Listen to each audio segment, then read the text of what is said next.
Olha, se você acredita que o talento é o que te faz ser um gênio, esse vídeo não é pra você. Você vai odiar o que eu vou te mostrar. Usando o Bruylock e Satoshi como estudo do caso, eu vou te mostrar como qualquer pessoa pode se tornar um gênio, mesmo sem ter nascido com um talento nato. A verdade é simples, Satoshi não é um gênio nato. Na realidade, ele é um ótimo ator, porque a genialidade dele não nasce do talento bruto. Ela nasce de uma performance tão bem construída, tão precisa, que o mundo inteiro decidiu acreditar nela. O Satoshi não vence apenas adversários, ele domina percepções. E é exatamente por isso que antes mesmo de tocar na bola, ele já se torna o jogador mais intimidador do Bruylock. E hoje eu vou te mostrar a fórmula exata de 3 passos que Sai usa para construir essa aura de genialidade. Uma fórmula que não se limita ao futebol, ela funciona na sua carreira, nos seus estudos e até nos seus relacionamentos. E o mais importante, você não precisa esperar anos para começar, você pode aplicar isso agora, hoje. Mas existe um último passo, ele é o mais poderoso de todos, o chamado gatilho da intimidação. É isso que faz os seus concorrentes sentirem a pressão antes mesmo de você sequer dizer uma palavra. E curiosamente, é exatamente esse ponto que a maioria dos vídeos ignora. Ele só será revelado no final, então fica até lá. Ou continue sendo apenas mais um esforçado que trabalha muito, mas segue invisível do mesmo jeito. Satoshi hoje é o nosso estudo de caso definitivo sobre como intenção supera o talento. Hoje você vai aprender como frieza, estratégia e presença transformam um jogador comum em algo que o mundo insiste em chamar de gênio. E mais importante ainda, como você pode replicar esse mesmo processo na sua própria vida. Essa genialidade se sustenta em 4 pilares claros, e agora nós vamos desmontar cada um deles, passo a passo. O primeiro pilar é a visão única. Satoshi não enxerga apenas um campo de futebol, ele enxerga um tabuleiro tridimensional. Enquanto a maioria reage ao que está acontecendo agora, Sai já está jogando no futuro. Ele vê 3, 4, 5 movimentos antes de todos os outros. Na prática, a visão única é a antecipação. É isso que faz alguém parecer sortudo, quando na verdade apenas se preparou para um cenário que os outros nem cogitaram. Mas essa habilidade cobra um preço, que é o estudo profundo, o foco contínuo e a paciência, 3 coisas que a maioria abandona cedo demais. Uma forma de você aplicar a visão única na prática é criar um diário de antecipação. Anote 3 tendências que podem dominar sua área no próximo ano e pergunte a si mesmo: o que eu posso começar a treinar hoje para estar 5 passos à frente em 6 meses? O gênio não corre atrás do futuro, ele se posiciona e espera. O segundo pilar é a frieza do foco. E não, a frieza do Sai não é arrogância, ela é a consequência de um foco tão absoluto que simplesmente não sobra energia para o irrelevante. O verdadeiro gênio domina uma habilidade muito rara, que é a habilidade de dizer não. Não para projetos que desviam do objetivo, não para conversas que drenam energia e não para necessidades constantes de aprovação. Ele não se alimenta de aplausos, ele se alimenta de resultados. Para você aplicar o segundo pilar na sua vida, crie um filtro de energia. Antes de aceitar qualquer compromisso, pergunte: isso me aproxima ou me afasta do meu objetivo principal? Se afasta, recuse sem culpa. Use a solidão como combustível para aprofundar a sua técnica. O segundo pilar é a maestria técnica. O Sai, ele não treina mais, ele treina melhor. Ele escolhe um único detalhe e destrincha até enxergar nuances invisíveis para os outros. A diferença entre o esforçado comum e o gênio não é o esforço, é o tipo de treino. O mediano repete, o gênio corrige microerros. Ele transforma o simples em algo que parece complexo, porque estudou o básico até um nível que poucos suportam alcançar. Uma forma de você aplicar o terceiro pilar na sua vida é criar um treino de microerros. Grave a sua habilidade principal e analise o que está 99% certo e ajuste 1% restante. É nesse detalhe quase invisível que o gênio nasce. Agora chegamos ao ponto que define quem será lembrado e quem vai desaparecer. O princípio da notabilidade. Sai não precisa se apresentar, a presença dele fala antes. Notabilidade é uma arte de construir presença. É isso que atrai oportunidades e intimida concorrentes. O gatilho da intimidação nasce da combinação de 3 elementos. 1. Postura física. O corpo sempre ereto e o olhar firme.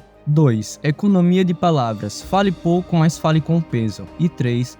Consistência estética. Sua imagem comunica valor antes mesmo da sua voz. Para você conseguir aplicar esse quarto pilar na sua vida, crie um ativo multiplicador, um canal, um produto digital, um investimento. Use o seu ego como ferramenta para construir a liberdade. Isso é o que o ego realmente ensina. No fim, a mentalidade de gênio do Satoshi se sustenta em 4 pilares. 1. Visão única. 2. Frieza do foco. 3. Maestria técnica. E 4. O princípio da notabilidade. Agora a pergunta é direta: você vai ser e parecer o gênio que pode se tornar? ou vai continuar sendo apenas mais um esforçado invisível? Você acha que o maior inimigo de um gênio é a derrota? Errado, é o tédio. Esse é Michael Kaiser. Ele não está jogando futebol, ele está em uma guerra contra a única coisa que pode matá-lo, a zona de conforto. O que acontece quando você é o melhor? Você para de evoluir, você começa a apodrecer em câmera lenta. Se você se sente estagnado, se o seu suficiente virou uma prisão, a lição de Kaiser é o soco no estômago que você precisa levar. Em 5 minutos você vai descobrir o segredo dele, como ele cria o próprio rival para forçar sua própria evolução. Fica até o final e descubra o plano de 3 passos para destruir a sua estagnação. Vamos lá! A lição de Kaiser é mais importante para quem busca excelência. O seu maior rival é a sua zona de conforto. Ele não espera por um desafio, ele o constrói. Ele é um engenheiro de pressão. Ele provoca o Izag, ele o humilha, ele empurra o Izag para o limite. Mas por quê? Porque ele precisa que o Izag se torne a ameaça que ele tanto anseia. Ele está investindo na sua própria evolução. Olha, se você está esperando que seu chefe te dê um projeto difícil, ou se você está esperando que o mercado te force a aprender uma nova habilidade, a engenharia da pressão é, no trabalho, assuma um projeto 30% maior do que você se sente confortável. Na academia, aumente o peso ou mude o treino a cada mês, mesmo que não precise. E na vida, force-se a aprender algo completamente novo, que te faça sentir o iniciante novamente. O potencial máximo só é liberado sob pressão. Se seu ambiente não te pressiona, você precisa se tornar o seu próprio ditador. Por trás da arrogância existe um medo, o medo da irrelevância. Kaiser sabe que o talento é perecível. A glória de hoje é a história de amanhã. Por isso, ele vive um estado de alerta máximo. Ele não está correndo contra o tempo. Ele está correndo contra o seu próprio tédio. Existe um prazo de validade do talento. Pense nisso. No mundo de hoje, a sua habilidade tem um prazo de validade. O que você domina hoje pode ser automatizado ou superado por uma nova tecnologia amanhã. O seu diploma de 5 anos atrás já está desatualizado. A sua zona de conforto é o lugar onde a obsolência te espera. É por isso que Kaiser não pode parar. Ele não tem medo de perder o jogo. Ele tem medo de se tornar um artefato histórico. Ele tem medo que seu impacto se torne uma nota de rodapé. O verdadeiro ego não é sobre o que você já fez, mas sobre o que você ainda pode fazer. É a forma insaciável que te impede de descansar. É a voz na sua cabeça que diz, ainda não é o suficiente e que você ainda pode mais. Essa fome é o que te mantém no topo. É a prova de que a estagnação é a morte lenta da ambição. Se você não está evoluindo ativamente, você está morrendo profissionalmente. A estagnação tem um custo, e não é apenas o custo do potencial não realizado, é o custo da sua identidade. Pense bem, o que é o piloto automático? É a sua mente operando no modo de economia de energia. É o seu corpo fazendo o que é fácil, o que é conhecido. É a repetição de ontem, esperando um resultado diferente amanhã. Quando você entra no piloto automático, você não está apenas fazendo o suficiente. Você está assinando um contrato de mediocridade com você mesmo. Você está dizendo ao seu subconsciente que o seu melhor já passou, que o pico da sua performance é uma memória, não uma meta. E o pior, o piloto automático te rouba a alegria da conquista. A satisfação não está em fazer o que é fácil, ela está em superar o que parecia impossível.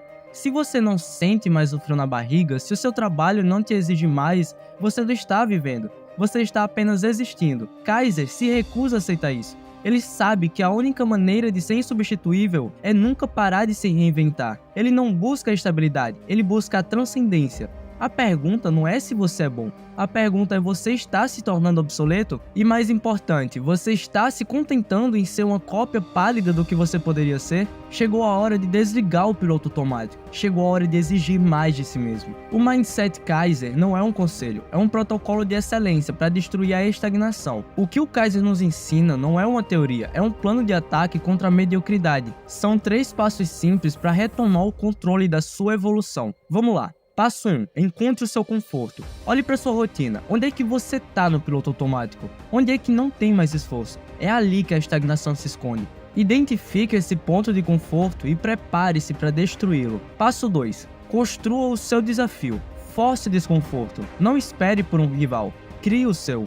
Pode ser um prazo apertado, um projeto que te obriga a aprender algo novo ou um mentor que te critique. O objetivo é claro, criar uma situação onde o fracasso é uma possibilidade real. É só assim que você vai ligar o modo sobrevivência e liberar o seu potencial. Passo 3. Use a dor do crescimento. Abrace o desconforto.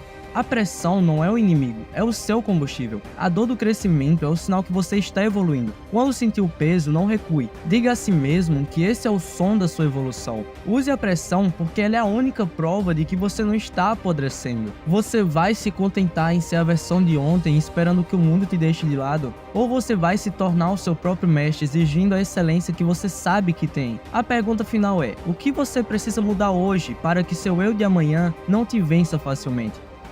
Cara, eu tava aqui pensando, qual será o maior problema de ser um gênio? Afinal, tem que ter, né, alguma coisa de ruim, não era possível que você seja tão bom assim. E não é a pressão, nem a inveja alheia. O maior problema é que pra você, tudo é fácil demais. E quem diria, né? Quem diria que tudo ser fácil demais, isso seria um problema. Em Nag de Bruylock, percebemos que ele é a personificação desse dilema. O cara nasceu com uma aptidão absurda. Ele mal tinha tocado numa bola e já fazia coisas que a gente, que rala a vida inteira, só sonha. Ele é um mestre da armadilha, o cara que transformou a inércia em ar. Mas no começo, o que é a habilidade do Nag? É só um potencial estagnado. É como ter um supercomputador e só usar ele para jogar campo minado. Não serve para nada. É um desperdício. E é aí que a gente se conecta com ele, de uma forma um pouco dolorosa. Mas me diz aí, na boa, qual é a sua capacidade que você tá deixando na gaveta por pura falta de vontade? Qual é o seu superpoder que você só usa para tarefas mínimas? Aquele que te faria mover o mundo, mas você só usa para mover o mouse?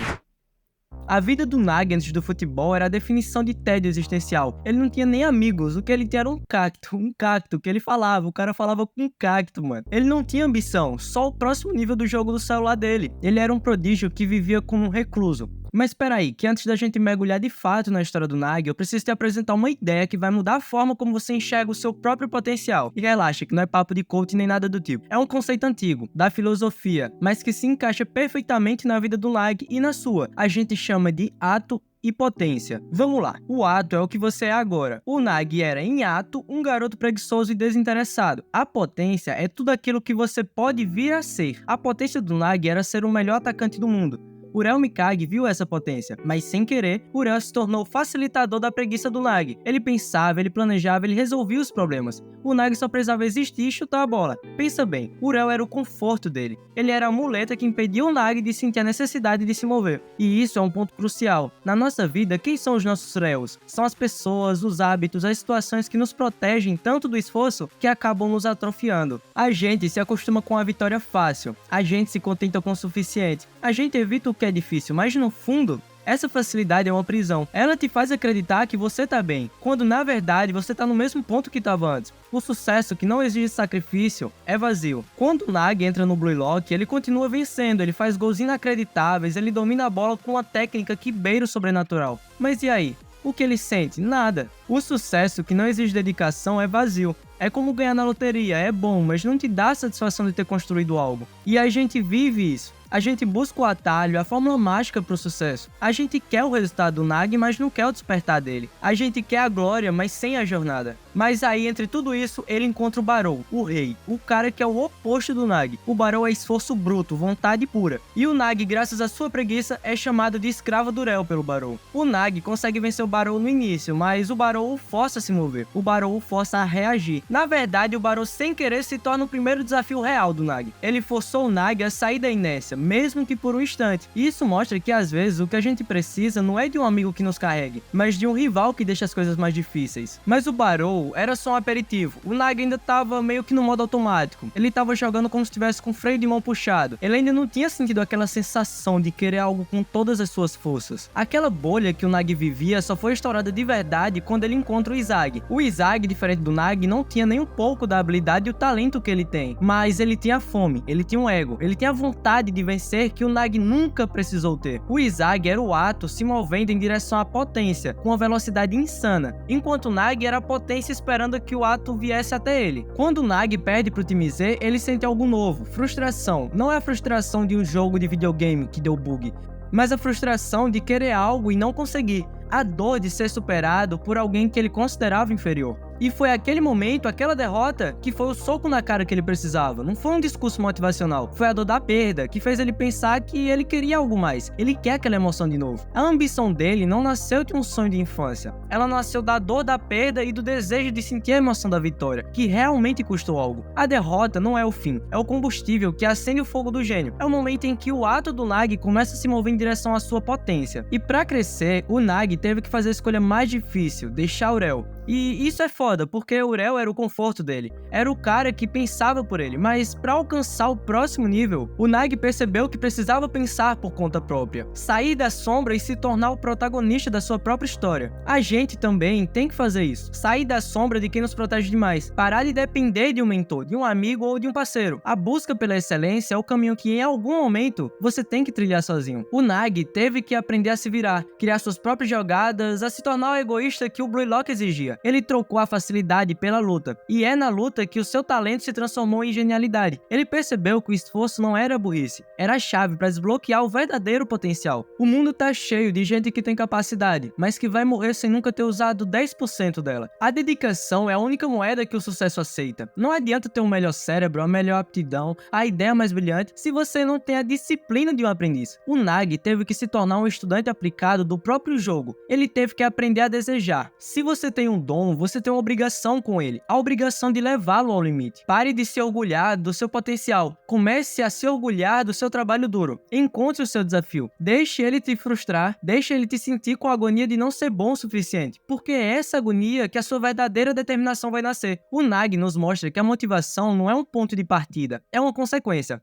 Ela vem depois que você sente a necessidade de ser melhor. O Nagi, depois de despertar, não parou de perder. Ele perdeu de novo e de novo, mas a diferença é que ele mudou a forma como vê a derrota. Antes era só um incômodo, agora era informação. O fracasso não é o oposto do sucesso, é o caminho. Cada erro do Nagi era um dado novo que ele usava para recalcular a rota. Ele não se afundava na derrota. Ele olhava para o novo erro e pensava: o que o Izagi fez que eu não fiz? O que o Barou fez que eu não consegui parar? Na sua vida, quando algo dá errado, você desiste ou analisa, você chora ou você aprende. O gênio que se esforça não tem medo de falhar, porque ele sabe que cada falha é um ajuste fino no seu caminho para a potência. O fracasso é o seu professor mais caro, e como consequência, é ele que vai lhe ensinar as lições mais valiosas. Se a gente for analisar bem, o Nagi só acordou porque o ambiente forçou ele. O Blue Lock não permitia a preguiça, era matar ou morrer. Era um ambiente de escassez e competição extrema. E aqui tá a verdade, um pouco desconfortável. Se você é a pessoa mais inteligente da sua sala, você está na sala errada. O Nagi precisava de um lugar onde o talento dele fosse comum, onde ele fosse desafiado a cada segundo. O ambiente é o catalisador da sua potência. Se seu ambiente atual te permite ser medíocre, ele está te matando lentamente. Você precisa se colocar em um lugar onde seu esforço seja o padrão, e não a exceção. Cerque-se de pessoas que te inspiram e te cobram. O seu entorno deve ser o seu Izagi. Em Blue Lock, eles chamam de ego. Mas o que é isso na vida real? É a sua fome negociável. É o seu propósito que te move mesmo quando a motivação some. O ego do Nagi não era seu melhor jogador. Era sentir a emoção de fazer algo que ninguém mais conseguia. Era a caçada. Qual o seu ego? É dinheiro, é fama, é a liberdade? Não importa o que seja. Ele tem que ser maior do que a sua preguiça. Ele tem que ser o seu motor interno. A razão pela qual você se levanta e decide se mover em direção à sua potência.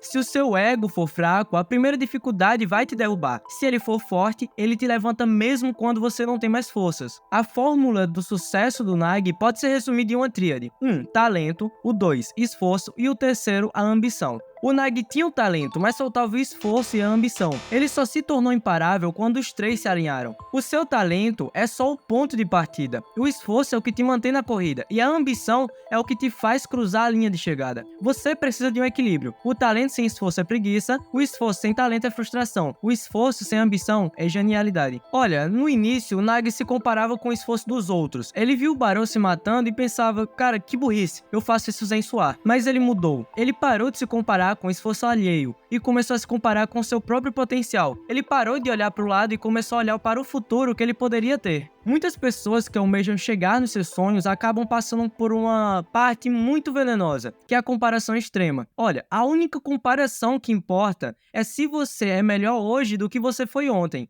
O seu ato está mais próximo da sua potência do que estava na semana passada? Essa é a única métrica que um gênio que se esforça usa. O seu único rival deve ser a sua versão anterior. Até pro Nagi, que era um prodígio, teve que se tornar um aprendiz. Ele teve que ter a humildade de aprender com Izagi, o qual ele considerava inferior. Ele teve que estudar, analisar e se adaptar. A verdadeira genialidade não está em saber tudo, mas em ter humildade de aprender com todos. O gênio que se esforça é aquele que entende que o conhecimento é a única coisa que pode expandir a sua potência. Não importa o quão bom você seja, sempre há algo que pode ser absorvido. A humildade não é a fraqueza, é a inteligência de saber que o mundo tem mais a te ensinar do que você tem a oferecer. A gente falou que o Nagi teve que deixar o Rel, mas a verdade é que essa história é muito mais complexa do que um simples corte. O Rel era o espelho do Nagi. Ele era a motivação externa que o Nagi usava para não ter que encontrar a interna. Pense na codependência. O Rel precisava do Nagi para ter um sonho, e o Nagi precisava do Rel para ter uma razão para se mover. Era uma relação que, no fundo, impedia o crescimento de ambos. O Nagi, ao se afastar, estava dizendo que ele precisava descobrir quem ele era sem o Rel. E o Rel, ao ser rejeitado, foi forçado a encontrar o seu próprio ego, a sua própria razão para jogar. A lição aqui é um pouco dura. Às vezes, o maior ato de amor e respeito que você pode ter por alguém é exigir que essa pessoa se afaste. Pensa no Shigiri. O talento dele era a velocidade, mas ele vivia com freio de mão puxado por causa do medo de uma lesão. O Nagi tinha preguiça de se mover, o Shigiri tinha medo de se mover. São duas faces da mesma moeda, o potencial paralisado. O Nagi precisou de uma derrota para acordar. O Shigiri precisou de um ultimato para arriscar tudo. Qual é o seu freio de mão? É a preguiça do Nagi ou é o medo do Shigiri?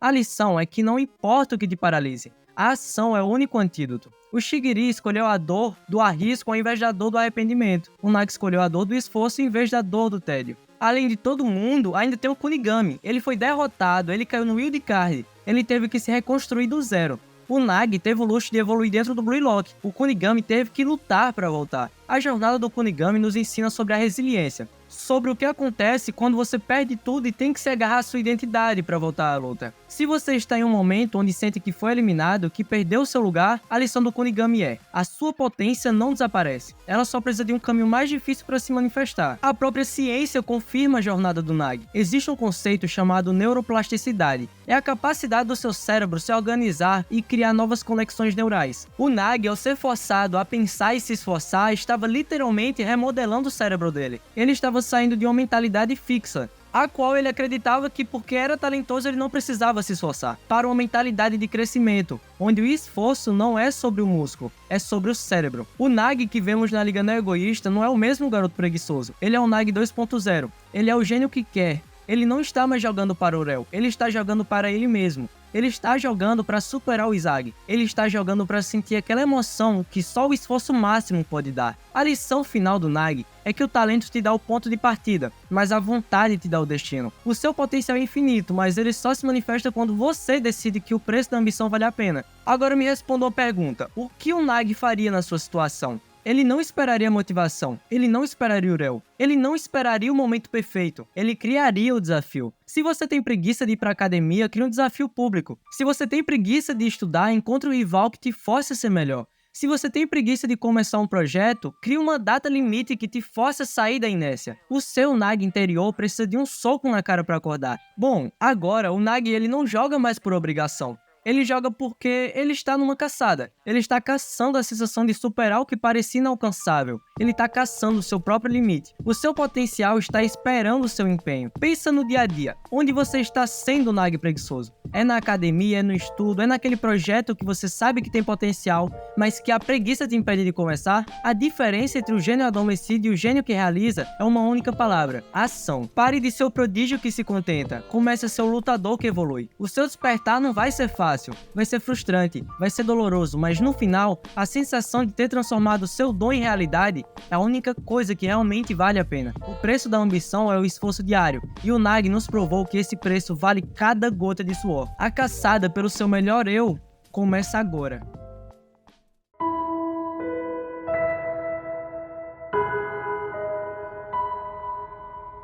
Você já percebeu que quase todo erro grave da sua vida não aconteceu por falta de capacidade, mas porque você sentiu demais? falou quando deveria calar, insistiu quando devia recuar e confiou quando deveria observar. O mundo chama isso de coração, mas no jogo real isso se chama desvantagem. Existe uma forma diferente de jogar, uma mentalidade onde a emoção não manda, não pressiona e também não decide. Hoje eu vou te mostrar como pensar de forma fria, lógica e calculista do jeito que separa quem compete de quem domina.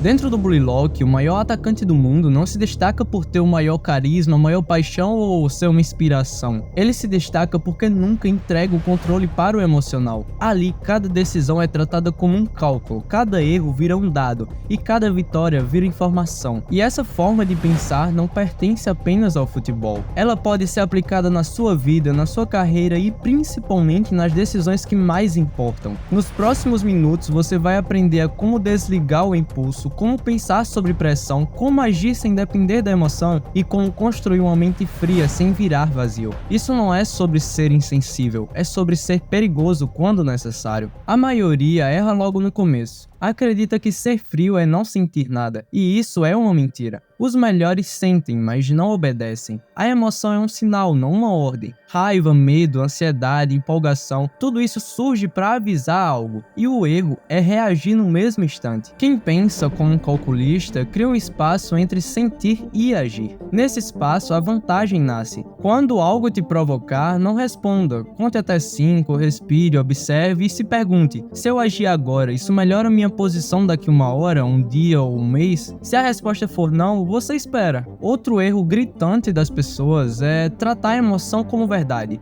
Mas a emoção é só uma informação crua. Quem pensa de forma fria não briga com o que sente, ele analisa. Ansiedade, talvez risco alto. Raiva, talvez invasão de limite. Medo, talvez falta de preparo. Quando você traduz sentimento em dado, ele perde o poder. Você deixa de ser dominado e passa a usar. Sempre que você sentir algo forte, pergunte: o que isso está tentando me avisar? E não o que eu faço agora. A maioria decide para aliviar o presente, responde a mensagem para aliviar a ansiedade, desiste para aliviar a pressão ou ataca para aliviar a frustração, mas quem joga no topo decide para vencer no futuro. Ele aceita o desconforto agora para ter o controle depois. Ele sabe que toda decisão emocional cobra juros, e esses juros sempre chegam. Antes de decidir, pense: essa escolha me fortalece ou me enfraquece se for repetida? Porque tudo que você faz uma vez fica mais fácil de fazer de novo. Pessoas emocionais explicam demais, se justificam, se defendem e tentam convencer. Quem pensa de forma fria entende que o silêncio cria vantagem. Quanto menos você fala, menos informação você entrega. Quanto menos você reage, menos previsível você se torna. E imprevisibilidade significa poder. Entenda uma coisa: nem toda provocação merece ser respondida. E nem toda opinião merece ter uma reação. Nem toda batalha precisa ser travada.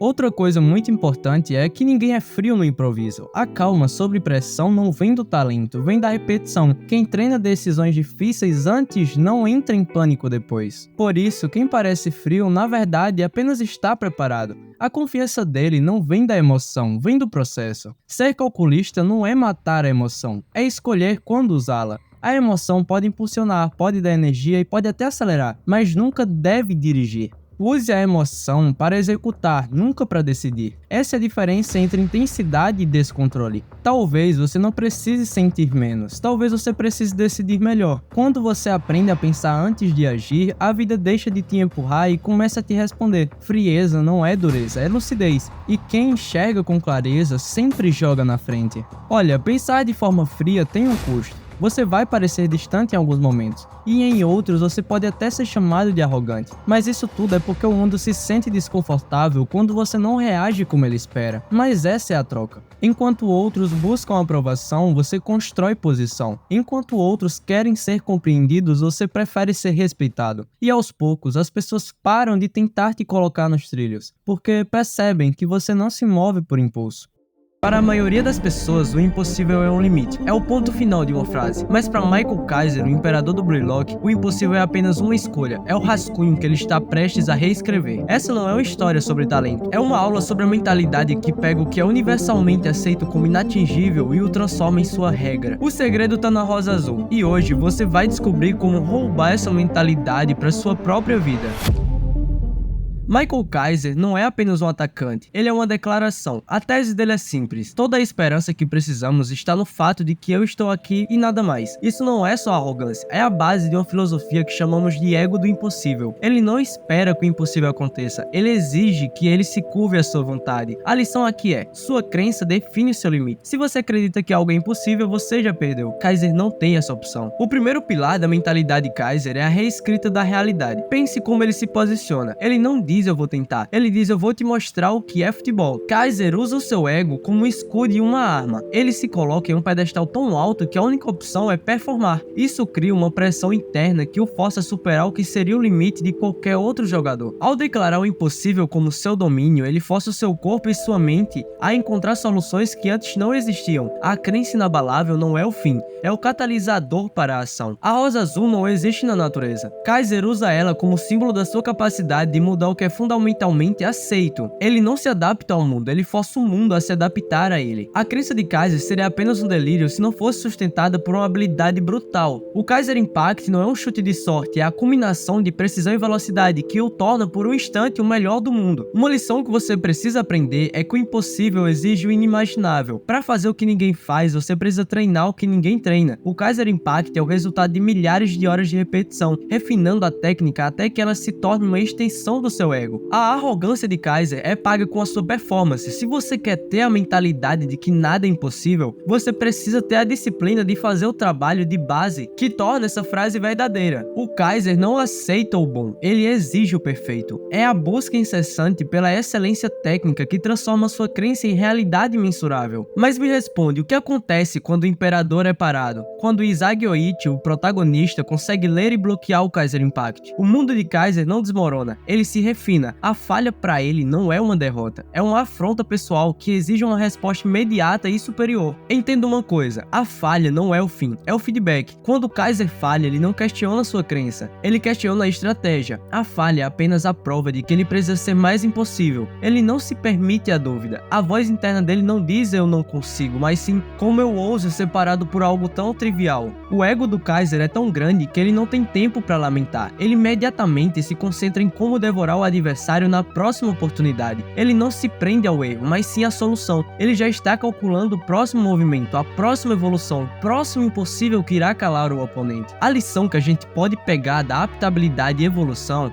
é que o impossível de hoje se torna o possível de amanhã. A verdadeira força de Kaiser não é o chute, mas a capacidade de evoluir sua crença para superar um novo limite que foi lhe posto. Ele entende que a zona de conforto é o inimigo da excelência. Cada bloqueio é um convite para se tornar uma versão mais letal de si mesmo. Ele usa a dor da falha como combustível para sua próxima criação impossível. É a mentalidade de que o imperador sempre tem a última palavra. Você não precisa estar em um estádio lotado nem disputar a bola contra o Isagi para aplicar a mentalidade do Kaiser. O que o Kaiser carrega não é apenas o talento, é uma filosofia, uma forma de existir diante do impossível. Na sua vida, isso significa parar de aceitar limites como verdades absolutas e começar a tratá-los como Kaiser trata cada defensor, apenas mais um obstáculo esperando para ser devorado. Pare de usar o impossível como desculpa. Quantas metas você já abandonou porque achou que seria difícil demais? Quantos sonhos você deixou para depois porque não era o momento? Kaiser nos mostra que o impossível é só uma palavra criada para proteger quem tem medo, um muro que você mesmo ergueu e que você mesmo tem o poder de derrubar. Sustente o seu ego com ação. Kaiser é arrogante, mas a arrogância dele tem lastro. Ele fala grande porque treina grande, porque trabalha como se ninguém fosse salvá-lo. Tenha coragem de afirmar, eu vou vencer, mas ainda tenha mais coragem de ir pro campo, pra academia, pra mesa dos estudos e treinar como se tivesse anos atrás dos outros. A crença te empurra, a disciplina te sustenta. A rosa azul é o seu objetivo. A rosa azul representa aquilo que parece absurdo, improvável, inalcançável, e é exatamente por isso que é tão valioso persegui-la. Pare de escolher objetivos fáceis só para evitar a falha. Escolha um objetivo que faça você mudar de forma, crescer, sofrer e evoluir. Escolha algo que só uma versão melhor de você conseguiria alcançar. Assim como o Kaiser exige que o campo inteiro se curve ao seu propósito, exija que a sua vida se ajuste ao tamanho do seu sonho, não ao contrário. Olha, Michael Kaiser não é um herói, ele é um espelho, um reflexo distorcido e exagerado daquilo que você poderia ser se eliminasse a palavra impossível do seu vocabulário. A rosa azul está lá, brilhando e desafiando você. A pergunta é simples, você tem o ego e o trabalho para criá-la? na arena dos melhores atacantes do mundo. Está repleta de gênios, habilidades físicas além de tudo que eu imaginei, impulsos incompreensíveis para marcar gols, filosofias desumanas. Esses caras incríveis têm essas coisas naturalmente. Se esse é um palco onde apenas gênios podem sobreviver, então eu vou desaparecer aqui. No final, o que eu estou fazendo pode ser explicado logicamente. Se esse fosse um palco onde só os gênios sobrevivem, o Izagi não teria a menor chance. Olhe pra eles, com um talento que parece percorrer no sangue desde o nascimento. E ali está ele, cansado, quase desistindo, sentindo que pode desaparecer a qualquer instante. Mas é justamente aí que a verdade aparece. Não existem predestinados nem almas condenadas ao fracasso. Eu sei que nem todo mundo nasce com força sobre-humana ou dom sobrenatural. O que realmente importa é aprender rápido, se adaptar e evoluir diante de qualquer desafio. É isso que o mangá Blue Lock chama de aprendiz talentoso, o que separa aqueles que apenas sonham daqueles que se tornam extraordinários. No mundo real, você vai se deparar com pessoas que parecem inalcançáveis, como o Izagi na Liga Neo Egoísta, que percebeu que não conseguia acompanhar os gênios no campo. Ele poderia desistir, mas decidiu observar cada movimento, entender o que estava acontecendo e buscar novas estratégias. É aí que a magia do aprendiz talentoso acontece. Ele aprende não só com os melhores, mas com tudo à sua volta. Erros próprios, acertos dos outros e até limitações de colegas. Cada detalhe se torna informação valiosa para evoluir. Se adaptar é muito mais do que mudar de tática. É ajustar sua mentalidade, identificar padrões e transformar falhas em combustível.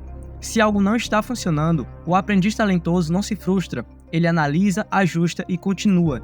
A diferença entre talento bruto e evolução constante é que o segundo sabe que cada erro é uma oportunidade de criar um caminho melhor. Isso significa olhar para o próprio desempenho e perguntar: o que posso fazer diferente amanhã? A grande sacada é que você não compete com os outros, compete consigo mesmo. O aprendiz talentoso busca ser melhor do que foi ontem, sempre, não por orgulho, mas por clareza. Sabe que a evolução é um processo, e essa mentalidade se aplica a qualquer área da vida. Não importa se é esporte, estudo, trabalho ou criação de conteúdo. Entender e aprimorar o que você faz é mais poderoso do que depender de talento inato. No mangá, o Izagi se une com seus companheiros de equipe e observa padrões e cria estratégias que maximizam seu impacto mesmo sem ter nascido com habilidades excepcionais. Na vida real, a mesma lógica funciona. Se você aprende com quem já fez, com quem erra, com seus próprios erros, e aplica isso com paciência, sua margem de crescimento é ilimitada. Se adaptar exige paciência. Muitas vezes você vai falhar, vai se sentir menor que os outros e vai achar que não vale a pena. Mas o aprendiz talentoso entende que cada tentativa traz aprendizado. Persistência e paciência andam juntas. Enquanto muitos desistem, ele ajusta sua abordagem e segue evoluindo. O segredo é não abandonar a ação, mesmo quando tudo parece impossível. Outro ponto crucial é o ambiente ao redor. Estar com pessoas que agregam, que desafiam e que apoiam acelera o aprendizado. Aprender sozinho é válido, mas a união inteligente multiplica os resultados. O aprendiz talentoso não deixa o ego atrapalhar. Ele pede ajuda, compartilha experiência e cresce com cada interação. No fim das contas, não é o talento que define até onde você vai. É a curiosidade de aprender, a coragem de tentar de novo e a força de se adaptar diante do inesperado. Cada passo, cada erro, cada acerto, tudo se transforma em experiência. E experiência é poder. Então a pergunta que fica não é se eu nasci pronto para isso, mas o que eu posso fazer hoje para ser melhor amanhã. Comece pequeno, observe, aprenda, adapte-se e continue evoluindo. Essa é a verdadeira jornada do aprendiz talentoso. E se lembre, não existe um limite fixo, cada desafio é uma oportunidade, cada dificuldade é um impulso, e cada aprendizado te leva mais longe do que qualquer talento natural. Você não precisa ser perfeito, só precisa continuar aprendendo e se adaptando.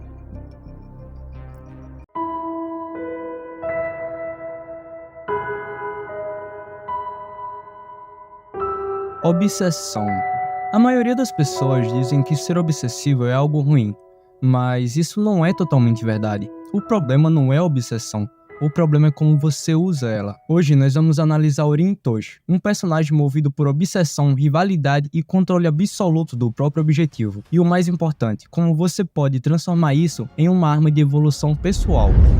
Orin nos ensina 3 lições brutais sobre como vencer: foco, rivalidade e mudança. Mas a terceira lição, a destruição criativa, é o que separa o bom do verdadeiramente dominante. Urim Itoshi só tem um objetivo real, não é vencer partidas isoladas, não é agradar ninguém, e muito menos provar algo pro mundo, é superar o irmão. Essa clareza brutal elimina distrações automaticamente. A obsessão funciona como um sistema de priorização extrema. Urim não precisa refletir sobre cada decisão, porque tudo passa por um único filtro. Isso me aproxima ou me afasta do meu alvo. Quanto mais objetivos você tem, mais fraca fica a sua execução. Defina um alvo central para esse momento da sua vida. Em seguida, identifique hábitos pessoais ou rotinas que consomem energia sem retorno. Eliminar é tão importante quanto fazer. Aliás, se você gosta desse tipo de análise sobre Blaylock e a mentalidade dos personagens, eu vou deixar uma playlist aqui no card com outros vídeos nesse estilo. Enfim, voltando, Urim não tenta apagar a dor com comparação. Ele encara. A rivalidade deixa de ser emocional e passa a ser estratégica. Cada falha vira um dado e cada derrota vira uma informação. A maioria das pessoas se compara para se diminuir. Urim se compara para poder se medir. O rival mostra exatamente onde ele é fraco, e isso acelera a evolução. Use sempre a rivalidade como um parâmetro, não como um julgamento. Observe quem está à sua frente e transforme a frustração em treino direcionado. Emoção sem ação vira apenas um peso. Agora chegamos em uma parte onde Urim se diferencia da maioria. Ele não confunde identidade com método. Para ele, não existe apego ao conforto, nem medo de abandonar aquilo que não funciona.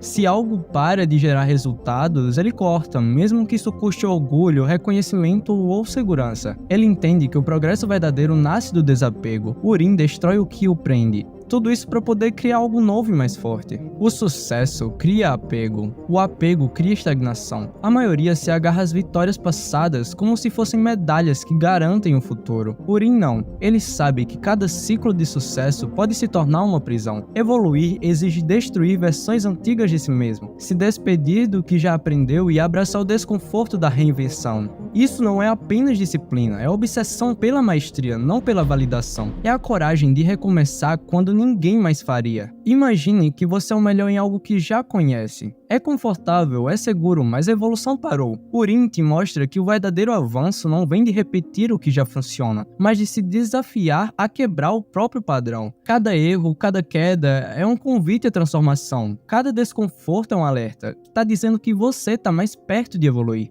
Avalie aquilo que hoje te define como bom. Se pergunte se isso ainda te desafia, ou se isso te força a crescer. A cada ciclo, destrua conscientemente velhos hábitos, métodos e também crenças limitantes. O crescimento exige desconforto planejado. Abrace a destruição, abrace a mudança, porque só assim você cria o espaço para uma nova versão mais poderosa de você mesmo. Agora chegamos ao ponto que garante a constância, como Urim transforma a pressão em performance. E não é sorte, nem muito menos talento nato, é método, mas um método alimentado pela emoção, pela atenção e também pela própria obsessão. O gatilho disso tudo é a sublimação. Urim não reprime frustração ou raiva, ele converte tudo em ação, em treino e também em estratégias. Sempre que sentir pressão ou frustração, esse é o sinal. Entre na sua rotina de foco, transforme a emoção em resultado. No final, o que diferencia Urim não é apenas o talento ou a disciplina, é a forma como ele encara cada momento como definitivo, como se cada ação tivesse o poder de moldar o futuro. Ele nos mostra que obsessão, foco e rivalidade não são apenas estratégias,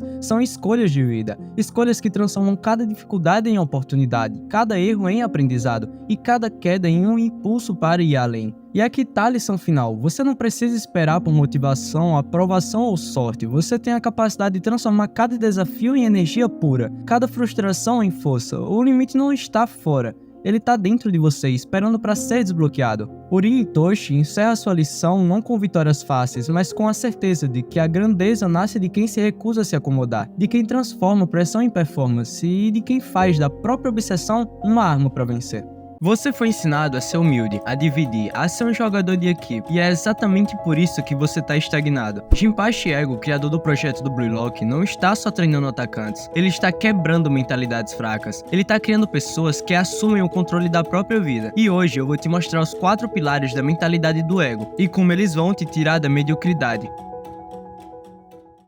A regra do espelho. Vamos lá. A primeira pessoa que você precisa encarar é você mesmo. A regra do espelho é simples. Pare de se esconder atrás de desculpas. Pare de culpar o trabalho, o governo, a sorte. Se a sua vida não está onde deveria, tem um motivo. E esse motivo olha pra você toda vez que você passa por um espelho. Ah, mas eu sou humilde. Olha, humildade demais vira fuga. Ego te ensina o contrário. Assume tudo. O que deu certo e o que deu errado. Quando você assume o erro, você ganha o poder de mudar. Quando coloca a culpa fora, nada muda. Hoje, escolha uma área da sua vida e se pergunte: o que depende só de mim que eu não estou fazendo? Olha, só isso já muda muita coisa. Vamos lá, segundo pilar, o corte do passado. Esse pilar é um pouco doloroso, mas é muito libertador. O corte do passado significa soltar coisas que você carregou por anos, hábitos, rotinas, crenças e medos. Em Blaylock vemos vários jogadores precisando abandonar os estilos antigos. Eles perdem técnicas que eram um conforto para aprender técnicas que vão levar eles ao topo. Na vida real é igual. O treino que você fazia, a forma como você estuda, o jeito que você trabalha, o círculo de pessoas que te prende, pode até ter funcionado antes, mas não funciona mais. Na prática, escolha um hábito velho que tá te puxando para baixo, corte ele por 30 dias e coloca algo melhor no lugar. Isso cria um espaço para o seu eu novo entrar.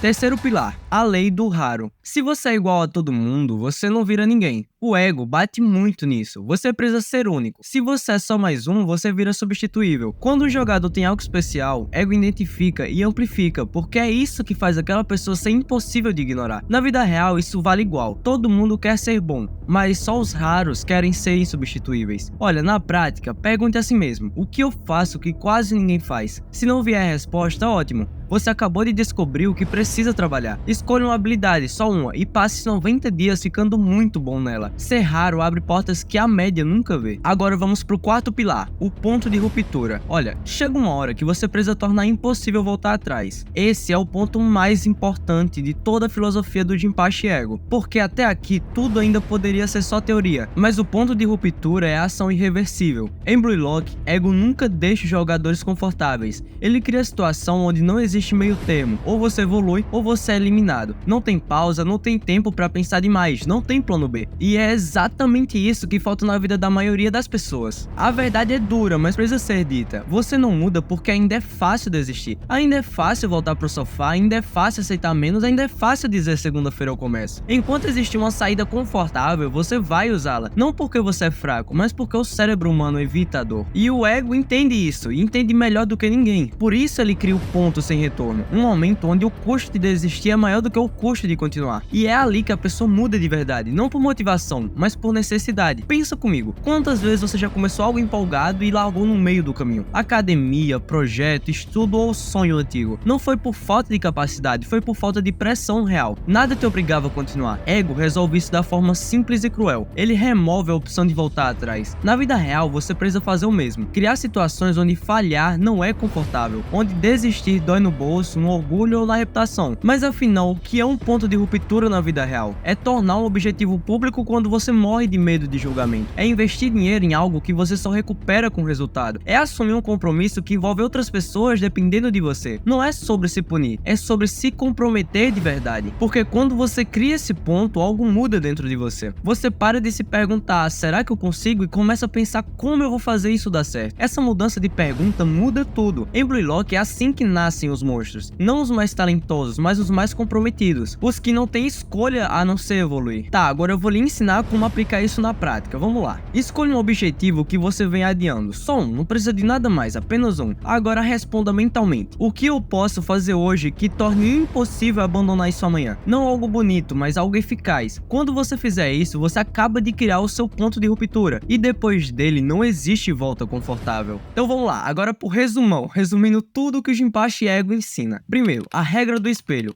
Pare de fugir da sua responsabilidade. Segundo, o corte do passado. Abandone o que já não te leva mais pra frente. Terceiro, a lei do raro.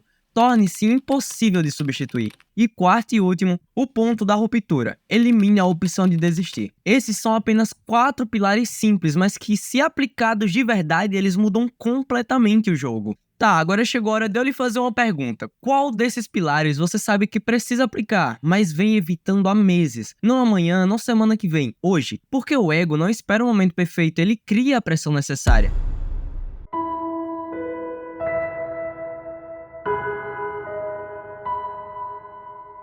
Você já percebeu que quase todo mundo que desiste cedo usa a mesma desculpa?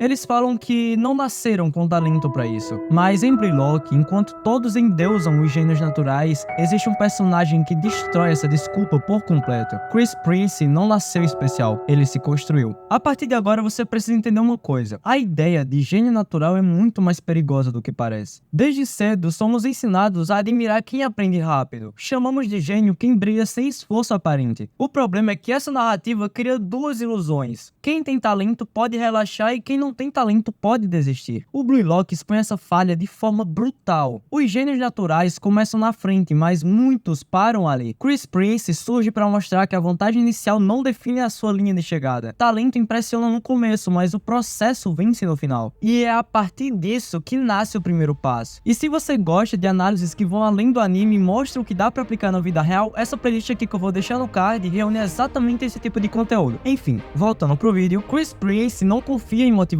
Ele confia em repetição, métrica e constância. Tudo nele é calculado: treino, recuperação e performance. Nada depende de sentir vontade. Gênios naturais treinam quando querem. Chris Prince treina porque faz parte do sistema. Na prática, isso ensina algo simples e desconfortável. Você não precisa se sentir pronto. Você precisa se apresentar todos os dias. E aqui vem um ponto bem importante. O processo não é glamour, é rotina sem aplauso. Mas sem o processo não existe excelência. O Chris Prince entende algo que muita gente ignora. Um corpo desorganizado sabota qualquer plano. Ele não busca estética, busca controle. Sono, alimentação, energia e recuperação não são detalhes, são estrutura. Quem não controla o próprio corpo perde para o próprio cansaço. Aplicando isso fora do futebol, significa que dormir melhor aumenta a clareza, cuidar da saúde estabiliza emoções e energia sustenta a disciplina. Sem a base física, o processo quebra. E mesmo com o corpo e processos alinhados, ainda falta algo. Chris Prince não tenta ser o mais criativo em campo, ele não tenta ser o mais imprevisível nem o mais genial aos olhos do público. Ele escolhe algo muito mais difícil: ser o mais confiável. Enquanto os gênios naturais vencem jogadas pelo instinto, o Chris vence pelo preparo. Ele não depende do improviso, ele depende daquilo que treinou centenas de vezes até se tornar automático. E é exatamente aqui que muitos falham. Quando você admira um gênio natural, a primeira reação é tentar copiá-lo. Copiar o estilo, os movimentos, a mentalidade e até a personalidade. Mas copiar um gênio quase sempre leva ao mesmo destino: a frustração. Porque você não tem a mesma trajetória, você não tem o mesmo corpo e também não tem as mesmas vivências. Chris Prince entende isso melhor do que ninguém. Por isso, ele não compete com os gênios naturais do talento bruto. Ele constrói um estilo próprio, baseado em eficiência, constância e controle. Um estilo que não depende de inspiração, um estilo que funciona mesmo em dias ruins. Essa é a verdade que vira a chave. Você não precisa ser único no mundo. Você precisa ser confiável no que construiu. Gênios naturais oscilam, identidades bem construídas se mantêm. Imitar gênios cria comparação constante, e comparação constante destrói a confiança. Construir identidade cria direção. Você sabe onde quer chegar, o que precisa melhorar e o que não precisa ser. O Chris Prince evoluiu porque sabe exatamente quem ele é em campo. Ele não tenta agradar, ele não tenta provar genialidade. Ele apenas executa aquilo que construiu com a disciplina. E quando você faz isso por tempo suficiente, algo curioso acontece. As pessoas começam a te chamar de gênio, mesmo você sabendo que tudo ali foi construído. Blaylock deixa uma mensagem muito clara através do Chris Prince, mesmo que nem todo mundo a perceba. Talento pode impressionar, talento pode abrir portas, o talento pode até colocar você em evidência, mas o talento sozinho não sustenta nada. O que sustenta uma trajetória é a disciplina, é a constância e é a capacidade de continuar evoluindo quando o entusiasmo acaba. No fim das contas, a pergunta nunca foi se você nasceu com o dom. Essa sempre foi a pergunta errada. A pergunta certa, na verdade, sempre foi outra. Você tá disposto a se tornar o melhor mesmo quando ninguém tá olhando? Mesmo quando não tem aplausos? Mesmo quando parece que o processo é lento? Porque é exatamente nesse momento que a excelência é construída. Você não precisa nascer gênio para ser extraordinário. Você precisa apenas decidir todos os dias não permanecer comum.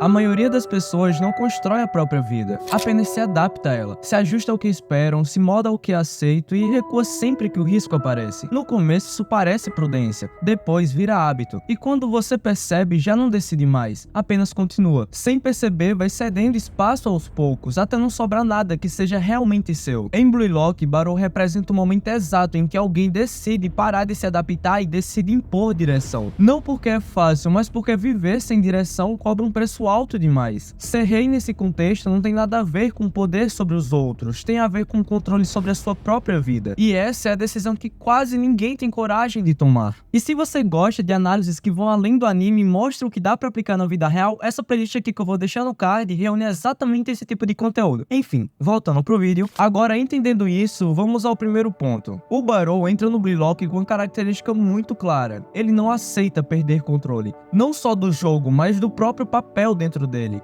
Enquanto muitos tentam se adaptar ao coletivo para sobreviver, o Barrow entra em conflito com qualquer sistema que tenta diluí-lo ou colocá-lo em segundo plano. Isso o faz parecer arrogante, mas também revela algo muito mais profundo. O maior inimigo não é outra pessoa, é o ambiente que te molda lentamente, até você não se reconhecer mais. Nem todo conflito nasce da arrogância, alguns nascem da recusa em ser controlado. O Barrow entende algo simples e duro: quem reage o tempo todo, obedece o tempo todo. Se você não define o ritmo, alguém define por você. Assumir o controle não é dominar alguém, é definir padrões pessoais que não se negociam. Se o dia termina e você sente que apenas sobreviveu, provavelmente sua agenda não é sua. Defina horários fixos para o que importa, corte compromissos que não movem sua vida e pare de pedir permissão emocional para agir. Em vez de você ficar falando quando der eu estudo, fale todos os dias nesse horário eu estudo, sem exceção. O controle começa em pequenas decisões sustentadas. O Barrow não só avisa quem ele é para caber, ele aceita o custo de ser firme. Negociar a identidade parece maturidade no curto prazo, mas com o tempo vira frustração silenciosa. Você começa a se calar, a se ajustar demais e quando percebe já não se reconhece mais. Você precisa observar onde você se diminui. Concorda para evitar atrito, ri para não parecer estranho, explica demais suas escolhas. Olha, você precisa começar a aplicar umas coisas na sua vida. Comece a dizer não sem se justificar, sustente decisões mesmo sem apoio e pare de pedir validação a quem não vive sua vida. Se você escolheu um caminho difícil, não peça aprovação de quem escolheu o caminho fácil. Identidade não se negocia, se sustenta. O Barrow não tenta ser equilibrado, ele organiza tudo ao seu redor de uma decisão clara. Enquanto muitos se dividem entre opções, ele aprofunda uma escolha. O poder nasce de um foco sustentado, não de várias intenções fracas. Escolha uma prioridade real por um período definido.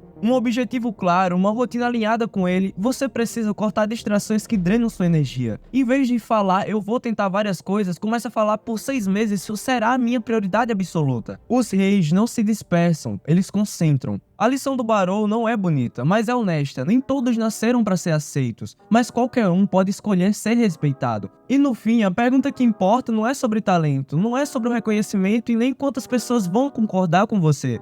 A pergunta real é mais simples e muito mais difícil de encarar. Você está disposto a sustentar o peso de ser quem você é?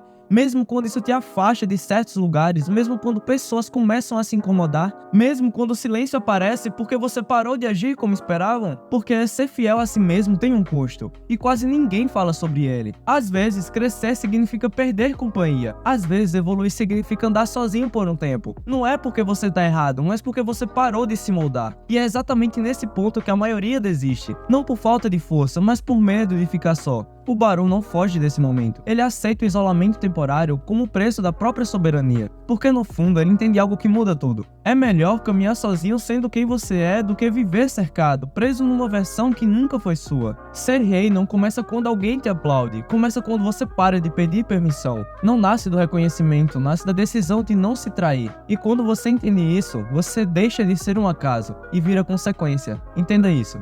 Ser rei não é mandar nos outros, é não deixar que ninguém mande em você.